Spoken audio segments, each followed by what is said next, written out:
নমস্কার বন্ধুরা, আমি তমাল মাইতি, গ্রিন প্যারাডাইস নার্সারি। আর আমরা দেখছি ছাদ কৃষি চ্যানেল। আর আহ, এই চ্যানেলের মাধ্যমে মূলত আমি গাছের পরিচর্যা সংক্রান্ত ভিডিওগুলোই দিয়ে থাকি।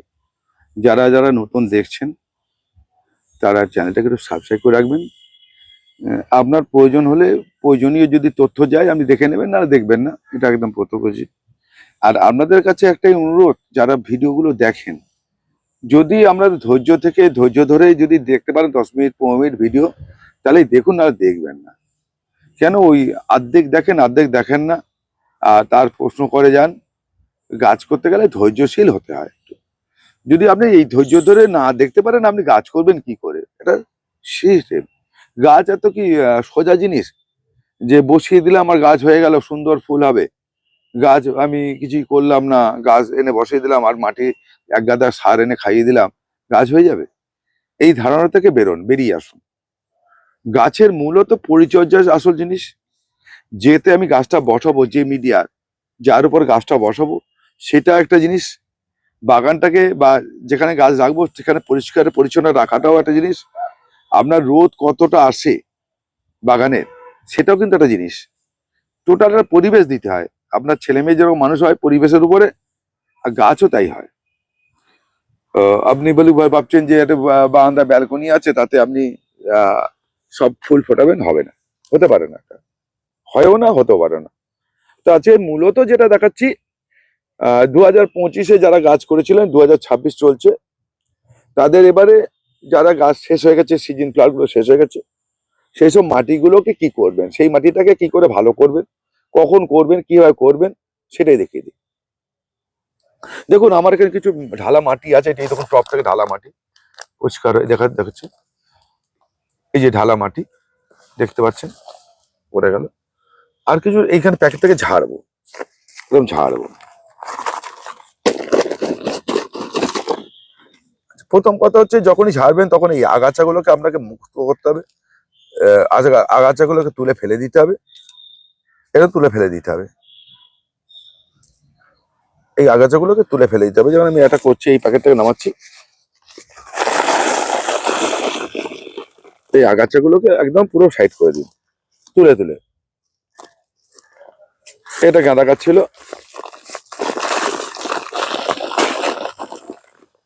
এটাকে তুলে ফেলুন। এর মাটিটাকে, এই যে মাটিটা জমলে, এটা মাটিটাকে কুবিয়ে নিন। এটা আমি ছোট্ট করে দেখাচ্ছি। এতে ভালো মাটি আছে, খারাপ মাটি আছে, এটা গেল। আর একটা মাটি বলছি, আরেকজন দাদা খুব ভালো একটা প্রশ্ন করেছিলেন, তার উত্তরটা আমি দিয়ে দিই। তাকেও ধন্যবাদ। দাদা, এই ধরনের প্রশ্ন করবেন, করলে ভাল লাগে। ভালো লাগে কি, আরো কিছু শেখাবার, মানে আমরা ভুলে যাই, প্রশ্ন করলে তখন সেটা মনে পড়ে যায়। সেই জন্য আমাদের এটা জানতে পারি। একজন ভদ্রলোক প্রশ্ন করেছিলেন, দাদা ডালিয়ার মাটি কি করবো? ডালিয়াতে প্রচুর খাবার দেওয়া মাটি হয়, ডালিয়াতে অতটা মাটিটা খেয়ে উঠতে পারে না খাবারটা, তাহলে ওই মাটিটা আমি কি করবো? খুব ভালো প্রশ্ন দাদা। দাদা, গাছ করতে গেলে আমার ভালো লেগেছে একটা কারণেই, আপনারা ওনার মধ্যে নিজেকে প্রশ্ন করেছে। প্রশ্ন আমি কেন করছি, কি জন্য করছি, আর কেন হচ্ছে, গাছ কেন মরছে, গাছের পাতা কেন হলুদ হচ্ছে, মানে এরকম, গাছটা বাড়ছে না কেন, কোন সময় বাড়ে, এগুলো একটা ব্যাপার। গাছে এই সময়টা ফুল আসছে না কেন, এই গাছটা কখন ফুল হয়, এই যে কেনর উত্তর খুঁজতে হবে। যদিনকে আমি কেনর উত্তর যত খুঁজবেন, তত আপনি উত্তর পাবেন। এইটা কিন্তু একটা বিরাট প্রশ্ন, বিরাট ব্যাপার। উনি একটা বলেছেন, ডালিয়ার মাটিটাকে আমি কি করবো? অরিজিনালি ডালিয়ার মাটি এমন হয় যে ডালিয়া ওই খাবার খেয়ে উঠতে পারে না, ওই মাটিটাকে ভালো খাবার থাকে। তাহলে ওই মাটিটাকে আমরা কি করবো? ওই মাটিটা ফেলে দেওয়ার দরকার নেই বা রিসাইকেল করার দরকার নেই। আপনারা কি করবেন? ওই মাটিটাকে নিবেন, নিয়ে যদি আপনারা গরমে কোনো ফুল গাছ করেন, গরমে ফুল গাছ করতে পারেন, ওই মাটিতেই গরমে ফুল গাছটা করে নিন। খুব খাবার দিতে হবে না, ওই মাটিতেই আপনারা গরমের ফুল গাছ করে নিন। এবার ও বলছে, দাদা আমি তো গরমের ফুল গাছ করি না। এটা ঠিক কথা। আহ খুব ভালো প্রশ্নগুলো শুনুন, ভালো লাগবে। তাহলে তাহলে আপনার কাছে যদি ফল গাছ থাকে, ফলের গাছ থাকে, তাহলে ওই মাটিটাকে তুলবেন, তুলে একটু শুকিয়ে নিয়ে ওই মাটিটাকে ফলের গাছে রিপোর্টিং করতে পারেন। ওর মধ্যে খাওয়া যায়, কোনো খাওয়া দাওয়া দরকার নেই। ফলের গাছের ক্ষেত্রে ওই মাটিটাকেই আপনারা ব্যবহার করে নিতে পারেন। তাহলে ওই মাটির যে খাবার আছে, ডিকম্পোজ হয়ে আছে, ওটা নেবেন। উনি আরেকটা প্রশ্ন করেছে, খুব গুরুত্বপূর্ণ কথা, যে দাদা প্রতিবারই যদি এই মাটিকে আমরা আহ মানে পুরনো মাটি বারবার ব্যবহার করব, করলে তো গোবর সার দিতে দিতে গোবর সারের পরিমাণটা বাড়বে, বেড়ে যাবে তো। সত্যি কথাই তো, এই কথাটাও খুব ভালো প্রশ্ন, যে আমরা এই মাটিটাকে এইবার ব্যবহার করলাম, আবার যখন ব্যবহার করবো এটার সঙ্গে আবার গোবর সার বা ভার্মি গোবর ব্যবহার করবো, এই করতে করতে করতে করতে মাটি তো পারছে না, তাহলে আমরা গোবর সারটা কি হবে, তাহলে কি করে হবে? এটাও একটা বিরাট প্রশ্ন, যে 4 বছর পর দেখা যাচ্ছে মাটি থেকে গোবর সার বেশি। তাহলে এর উত্তরটা আমি এখানে দিয়ে দিচ্ছি, পুরনো মাটি কিভাবে করবেন সেটা উত্তরটা আমি দেখে নিই, তার বুঝতে পারবেন। প্রথম কথা হচ্ছে, এই মাটিটাকে আপনারা আগে এর ঝেড়ে নিন, ঝেড়ে নেবেন, পুরোটাই ঝেড়ে নেবেন, ঝেড়ে একটা জায়গায় স্ট্যাক দিন। দেখুন একটা জিনিস দেখাচ্ছি, এখানে হলো, এখানে আগাছা থাকবে, এবার এই আগাছার কিছু বীজ থেকে যায়, এই বীজগুলো এখান থেকে পড়ে যায়, এখানে মাটির মধ্যে মিশে যাচ্ছে, যেই আপনি জল দেবেন তখন কিন্তু ওই গাছগুলোকে আবার ফুটে উঠবে, এটা স্বাভাবিক। তাহলে আপনাদের কি করতে হবে, এই মাটিটাকে এরকম পুরোনো মাটি একটা ঢাকা ঢালবেন, যার যেরকম, যার ছাদে আছে ছাদে, যার নিচে আছে নিচে, জমিতে হলে জমিতে, যে যেখানে পারবেন করবেন।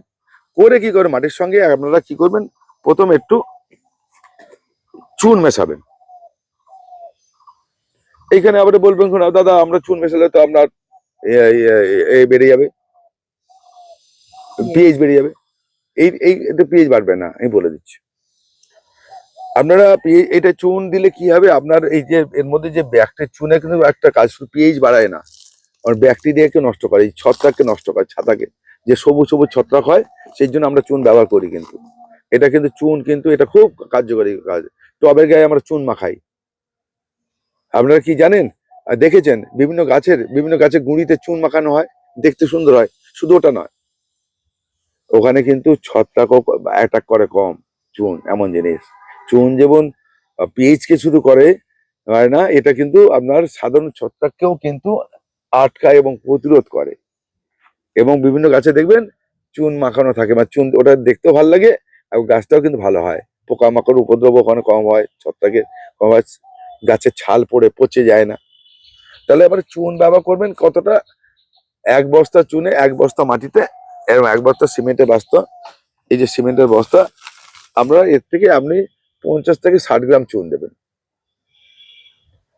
ম্যাক্সিমাম 100 গ্রাম দিতে পারেন। যদি বস্তা ভর্তি হয় 100 গ্রাম চুন তাও দেবেন না, কম দিন, 50-60 গ্রাম চুন দিন। চুন দিন, ভিজিয়ে নিন, প্রথম একবার ভেজান, ভিজিয়ে শুকিয়ে যাবে, আবার কুপিয়ে নিন। কুপিয়ে নেওয়ার পর কি কি দেবেন বলে দিচ্ছি। বস্তা পিছু অ্যামোনিয়াম সালফেট, এটা অ্যামোনিয়াম সালফেটটা হচ্ছে এর চিনির দানার মতো হবে, একটু সবুজ রঙের হবে। অ্যামোনিয়াম সালফেট যে কোনো সারের দোকানে পাওয়া যায়।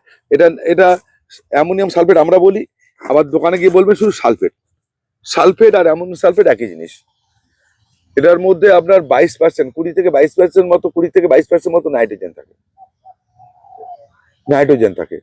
এই অ্যামোনিয়াম সালফেট কি কাজ করবে, এই যে এর মধ্যে মাটিকে পচাতে সাহায্য করবে, পচনশীল করবে। আগাছা, ছোট ছোট আগাছা যেটা হবে সেটা পচিয়ে দেবে। ছোট ছোট আগাছা থেকে গেলে, ছোট ছোট ঘাসের দানা তুই নিচের ভেতরে ঢুকে যায়, গাছ তাকে পচিয়ে দেবে। তাহলে অ্যামোনিয়াম সালফেট দেবেন। আর কি দেবেন, আর দেবেন আপনি চুন তো দিচ্ছেন, অ্যামোনিয়াম সালফেট দেবেন, এই ফসফেট দেবেন, সিঙ্গেল সুপার ফসফেট দেবেন। আপনার 50 গ্রাম মতো ফসফেট মাটির সঙ্গে মিশিয়ে দেবেন, আর 200 থেকে 300 গ্রাম খড়ি মাটি মিশিয়ে দেবেন, যেটা হচ্ছে আলপনার জন্য ব্যবহার হয়, যে কোনো দশক মাস দোকানে পাওয়া যায়। এইটাকে দিয়ে মাটিটাকে ধলাই মলাই করে আপনি করুন। এটা কিন্তু আপনাকে করতে গেলে ফেব্রুয়ারি মাসের মধ্যে করে নিতে হবে, ম্যাক্সিমাম মার্চ অব্দি হবে, এর আগে কিন্তু পরে করবেন না, তাহলে সেই মাটি আর তৈরি হবে না। এইটা করার পর এই যে 2 বার 3 বার জল দেবেন, 4 বার 5 বার জল দেবেন, দিয়ে এই মাটিটাকে এইভাবে করতে করতে করতে করতে একটা মাটির তুলোর মতো হয়ে যাবে। মাটির মধ্যে ফাঙ্গাস থাকবে না, ব্যাকটেরিয়া থাকবে না, কোনো খাবার মেশাবেন না। আর পরবর্তীকালে খাবার মেশাবেন, যখন আমি বলে দেবো যে খাবার কোন গাছের জন্য কি কি খাবার মেশাবেন, তখন পুরনো মাটি আর নতুন মাটির একই খাবার মিশিয়ে আপনি তৈরি করবেন। এইবার আর এই মাটিটা কিন্তু আপনি পরপর 2 বছর ম্যাক্সিমাম ব্যবহার করতে পারেন, তারপরে কিন্তু আর ব্যবহার করা যাবে না। এই মাটিটাকে তুলে এক জায়গায় ফেলে রাখতে হবে, 1 বছর রেস্ট দিতে হবে। মনে করুন এই 2026 25-এ কাজ করেছেন, 26-এ ফেলে দিলেন, 27-এ কাজ করবেন না, 28-এ কি কাজ হবে ওই মাটিটাতে? তবেই আমরা মাটিটা ব্যবহার, এই জন্যে এবার বললাম যে বারবার গোবর সার দিলে কি হবে, এটা বলে দিচ্ছি আমি। তাহলে আপনার ভার্মি কম্পোস্ট এটা মিশবে না। 2 বছর মাটিটা যদি পড়ে থাকে, যদি যেখানে পড়ে থাকে, যেটা যে তার মধ্যে গোবর সার বা ভার্মি কম্পোস্ট যেটা মিশিয়ে রেখেছেন, সেটা মাটিতে পরিণত হয়ে যাবে, মাটিতে পরিণত। বারবার করে যদি এইটা দেন, এটা যদি এই মাটিটা যদি বারবার করে ব্যবহার করেন, 3 বছর 4 বছর 5 বছর, ওই মাটির মধ্যে কিচ্ছু থাকবে না এবং ব্যাকটেরিয়া ভর্তি হয়ে যাবে এবং প্রচুর রোগের উপদ্রব হবে। আপনি যতই শোধন করুন, যতই কিছু করুন, ওই মাটি আর মাটি থাকে না, ভুস ভুস টাইপের হয়ে যায় এবং খুব তাড়াতাড়ি ওর মধ্যে মানে মানে মানে খারাপ ব্যাকটেরিয়া গুলো অ্যাটাক করে এবং থেকে যায় এবং গাছ দেখবেন পাতা লাল হয়ে যাচ্ছে, পাতা কুঁকড়ে যাচ্ছে, পাতা পুড়ে যাচ্ছে, এই ঘটনাগুলো ঘটতে থাকবে। আমরা কিন্তু বারবার করে বলি গোবর সার, ভার্মি কম্পোস্ট যেমন ভালো জিনিস, আবার খারাপ জিনিস মাটির ক্ষেত্রে কিন্তু বেশি হয়ে গেলে মুশকিল হয়ে যায়। তাহলে আপনাকে 1 বছর রেস্ট দিতে হবে। এইবার রেস্ট যখন দেবেন, ওই মাটির সঙ্গে কি করবেন, কিছুটা নতুন মাটি মিশিয়ে রেখে দেবেন। আপনি 5 বস্তা পুরোনো মাটি দিলেন, 2 বস্তা নতুন মাটি দিয়ে মিশিয়ে রাখুন। এবার আর একটু আমি বলতে পারেন, দাদা আমি কি করবো, আমার তো অত মাটি নেই, পয়সা নেই, সত্যি কথা, এটাও হতে পারে। তাহলে আপনাকে একটা মাটি 2 বছর 2বার ব্যবহার করলেন, তার পরের বছর কি করতে হবে, ওই মাটির সঙ্গে 50-50 নতুন মাটি মিশিয়ে নিতে হবে, 50-50 দুটো মাটি মিশিয়ে নিতে হবে। আর যদি রেস্ট রেখে দেন, তাহলে 5 বস্তা মাটির সঙ্গে 2 বস্তা বা 1 বস্তা নতুন মাটি দিলে হয়ে যাবে। নাহলে আপনার কিন্তু মাটির একটা প্রবলেম দেখা দিতে পারে এবং তার থেকে গাছ ভালো না হতে পারে। গাছ করতে গেলে আপনারা, ভালো গাছ করতে গেলে ভালো পরিবেশ, ভালো উপযুক্ত পরিকাঠামো করতে হবে। আপনারা একটা কথা বলে রাখি, হয়তো সব জায়গায় আমার যারা ভিডিও দেখছেন তো সব জায়গায় এটা হয় না। আমি পশ্চিমবঙ্গের কিছু এলাকা বলছি, নদিয়া, একদম মালদা থেকে বলছি, মালদা থেকে শুরু হয় বা শিলিগুড়ি থেকে শুরু হয়, আমাদের ওয়েস্ট বেঙ্গল উত্তর দক্ষিণ 24 পরগনা অবধি আমাদের এখানে বিভিন্ন জায়গায় বিভিন্ন ফ্লাওয়ার শো হয়। এমনকি আর আপনাদের বলছি, আসামে হয়, শিলচরে হচ্ছে। আজ 30 তারিখ, 30 কাল থেকে শুরু হয়েছে শিলচরে। আমাকে আমন্ত্রণ করেছে, আমি যেতে পারি, তার জন্য ক্ষমা চেয়ে নিচ্ছি ওনাদের কাছে, আমন্ত্রণ করেছিলেন শিলচর। তো এই ফ্লাওয়ার শোতে গেলেই বুঝতে পারবেন যে এত সুন্দর সুন্দর গাছটা হয় কি করে। ওর মাটিটাকে দেখবেন, লক্ষ্য করবেন, কোনোটা এরকম পুরোনো মাটি দিয়ে কেউ গাছ করেনি এত সুন্দর গাছ, প্রতিবারই নতুন মাটি দিয়ে করেছে, নাহলে ওই ভালো গাছ হবে না। আপনারা একটা মাটিকে 2বার ব্যবহার করতেন, কিন্তু বছরকে বছর মাটি করতে গেলে আপনার কিন্তু ওটা হবে না। তাহলে আপনার সত্যিটা জানলেন।